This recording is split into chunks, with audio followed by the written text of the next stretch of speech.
बढ़ चढ़ करके सेवा कार्यों में अपना योगदान दे रहे हैं। मैंने पिछले कुछ दिनों में टीवी पर इस समारोह की जो तस्वीरें देखी, मीडिया में, सोशल मीडिया में जो वीडियो देखे, वो देखकर मेरा आनंद अनेक गुना बढ़ गया।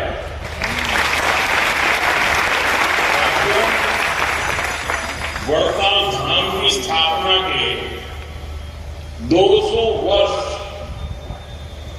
ये 20 शताब्दी समारोह, ये केवल एक आयोजन या इतिहास की तारीख नहीं है।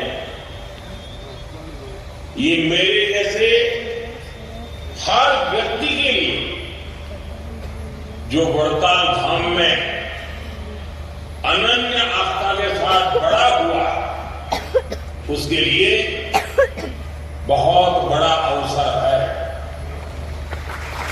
मैं मानता हूं हमारे लिए ये अवसर भारतीय संस्कृति के शाश्वत प्रभाव का प्रमाण है। 200 साल पहले जिस वड़ताल धाम की स्थापना भगवान श्री स्वामीनारायण ने की थी, हमने आज भी उसकी आध्यात्मिक चेतना को जागृत रखा। हम आज भी यहां भगवान श्री स्वामीनारायण की शिक्षाओं को, उनकी ऊर्जा को अनुभव कर सकते हैं। मैं सभी संतों के चरणों में प्रणाम करते हुए आप सभी और सभी देशवासियों को 20 शताब्दी समारोह की बधाई देता हूं। मुझे खुशी है कि भारत सरकार ने इस मौके पर 200 रुपये का चांदी का एक सिक्का और स्मारक डाक टिकट भी जारी किया है। ये प्रतीक चिन्ह आने वाली पीढ़ियों के मन में इस महान अवसर की स्मृतियों को जीवंत करते रहेंगे। साथियों, भगवान स्वामीनारायण से जुड़ा हर व्यक्ति जानता है इस परंपरा से मेरा संबंध कितना गहरा। हमारे राकेश जी बैठे हैं वहां, उनसे मेरा नाता कैसा है, कितना पुराना है, वो कभी आपको बताएंगे। ये रिश्ता आत्मिक भी है, आध्यात्मिक भी है और सामाजिक भी है। जब मैं गुजरात में था तब संतों का सानिध्य और सत्संग मेरे लिए सहज उपलब्ध रहता था। वो मेरे लिए सौभाग्य की पल होती थी और मैं भी उस पल को जीत भर के जीता। स्वामीनारायण भगवान की कृपा से आज भी किसी न किसी रूप में, प्रत्यक्ष नहीं तो परोक्ष रूप से, वो ग्रंथ तो चलता ही रहता। कई अवसरों पर मुझे संतों के आशीर्वाद का सौभाग्य मिलता रहा है। राष्ट्र के लिए सार्थक चिंतन का अवसर मिलता रहा। मेरी इच्छा थी कि मैं आज स्वयं वड़ताल धाम इस पवित्र उत्सव में प्रत्येक होता। मेरी इच्छा तो है कि हमारा प्रधानमंत्री भेजो जुड़ी बात को याद करूं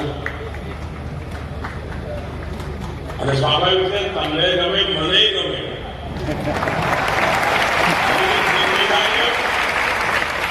व्यस्तता के चलते ये संभव नहीं हो सका, लेकिन मैं हृदय से आप सबके बीच ही हूं। मेरा मन अभी पूरी तरह से वड़ताल धाम में ही है। श्रद्धेय संतगण, हमारे भारत की विशेषता रही है कि यहां जब भी मुश्किल समय आया, कोई न कोई ऋषि, महर्षि, संत, महात्मा उसी काल में अवतरित हुआ। भगवान स्वामीनारायण का आगमन भी एक ऐसे समय में हुआ था जब देश सैकड़ों वर्ष की गुलामी के बाद कमजोर हो चुका, अपने आप में विश्वास खो चुका, खुद को ही पोषने में डूबा हुआ। तब भगवान स्वामीनारायण ने हमें, उस कालखंड के सभी संतों ने हमें नई आध्यात्मिक ऊर्जा तो दी ही, उन्होंने हमारे स्वाभिमान को जगाया, हमारी पहचान को पुनर्जीवित किया। इस दिशा में शिक्षा पढ़ी और वचनामृत का योगदान बहुत बड़ा है। उनकी शिक्षा को आत्मसात करना, उसे आगे बढ़ाना, ये हम सबका कर्तव्य है।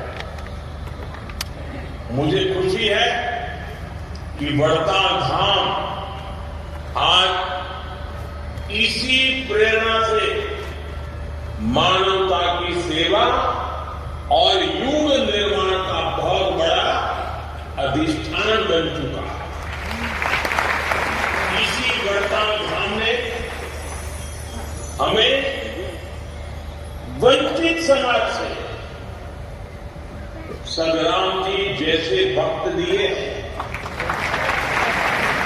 आज यहां कितने ही बच्चों के भोजन का, आवास का, शिक्षा का और इतना ही नहीं, दूर सुदूर जंगलों में भी सेवा के कई प्रकल्प आप सबके माध्यम से चल रहे हैं। आदिवासी क्षेत्रों में बेटियों की शिक्षा जैसे महत्वपूर्ण अभियान आप लोग चला रहे हैं। गरीबों की सेवा, नई पीढ़ी का निर्माण, आधुनिकता और अध्यात्म को जोड़कर भारत की संस्कृति का संरक्षण, आज बेहतर भविष्य के लिए जो अभियान चल रहा है, स्वच्छता से लेकर पर्यावरण तक, मैंने जितने भी आह्वान किए, मुझे खुशी है कि आप सब संतों ने, भक्तों ने मुझे कभी निराश नहीं किया। मेरी हर बात को आपने अपनी खुद की बात मान लिया, अपनी स्वयं की जिम्मेदारी मान लिया और आप जी जान से उसको पूरा करने में लगे रहे। मुझे बताया गया है, जो मैंने पिछले दिनों एक आह्वान किया था, एक पेड़ मां के नाम, अपनी પોતાની माना नामे एक वृक्ष वावा, एक पेड़ मां के नाम। इस अभियान में स्वामीनारायण परिवार ने 1 लाख से ज्यादा वृक्षारोपण किया। ताकि हर व्यक्ति के जीवन का एक उद्देश्य होता है, लाइफ का कोई पर्पज होता है। ये उद्देश्य भी हमारे जीवन को निर्धारित करता है, हमारे मन, कर्म, वचन को प्रभावित करता है। जब हमें हमारे जीवन का उद्देश्य मिल जाता है तब पूरा जीवन बदल जाता है। हमारे संत महात्माओं ने हर युग में मानव को उसके जीवन के उद्देश्यों से साक्षात्कार कराया है। ये संत महात्माओं का हमारे समाज को बहुत बड़ा योगदान रहा। जब किसी उद्देश्य की पूर्ति के लिए पूरा समाज, पूरा देश एकजुट हो जाता है तो वो जरूर पूरा होता है। और पहले कई उदाहरण है, हमने ये करके दिखाया, हमारे संतों ने करके दिखाया, हमारे समाज ने करके दिखाया, हमारे धार्मिक संस्थानों ने करके दिखाया। आज हमारे युवाओं के सामने एक बहुत बड़ा उद्देश्य उभर कर आया। पूरा देश एक निश्चित लक्ष्य को लेकर आगे बढ़ रहा है। ये लक्ष्य है विकसित भारत का। वर्तमान के और समस्त स्वामीनारायण परिवर्तक के संत महात्माओं से मेरा आग्रह है कि वो विकसित भारत के इस पवित्र उद्देश्य, महान उद्देश्य, उसके साथ जन जन को जोड़े। जैसे आजादी के आंदोलन में एक शताब्दी तक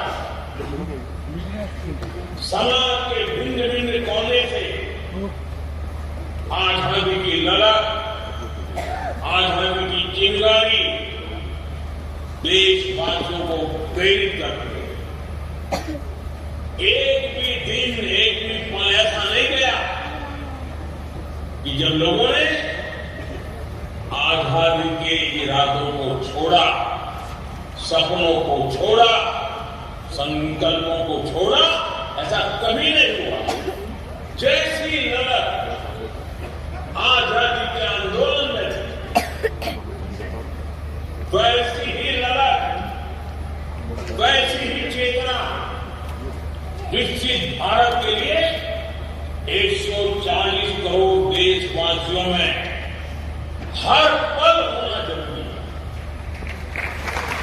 आप सब और उनसे मिलकर लोगों को प्रेरित करें कि आने वाले 25 साल तक हम सबको, और विशेष करके हमारे नौजवान साथियों को, विकसित भारत के उद्देश्य को जीना है, पल पल जीना है, हर पल उसके लिए अपने आप को जोड़ के रखना है। इसके लिए जो जहां है वहीं से अपना योगदान देना शुरू कर। जब वो विकसित भारत के लिए योगदान देगा, वो जहां होगा वहीं से उसका लाभ मिलेगा ही। अब जैसे हम लगातार कहते हैं कि विकसित भारत बनने की पहली शर्त है हमें आत्मनिर्भर भारत बनाना। अब आत्मनिर्भर भारत बनाने के लिए कोई बाहर वाला काम नहीं आएगा, हमें ही करना पड़ेगा।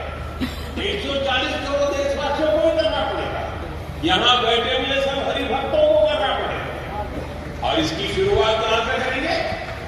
शुरुआत होती है vocal for local. Vocal for local को बढ़ावा दिया जा सकता है। विकसित भारत के लिए हमारी एकता, देश की अखंडता, वो भी बहुत जरूरी है। आज दुर्भाग्य से निहित स्वार्थ के लिए, छोटी समझ के कारण भारत के उज्जवल भविष्य के महत्वाकांक्षी उद्देश्यों को भूल करके कुछ लोग समाज को जाति में, धर्म में, भाषा में, ऊंच और नीच में, स्त्री और पुरुष में, गांव और शहर में न जाने किस प्रकार से टुकड़े टुकड़े टुकड़े में बांटने की साजिश चल रही है। जरूरी है कि देश विरोधियों की इस चेष्टा को हम इसकी गंभीरता को समझें, उस संकट को समझें और Please subscribe my channel.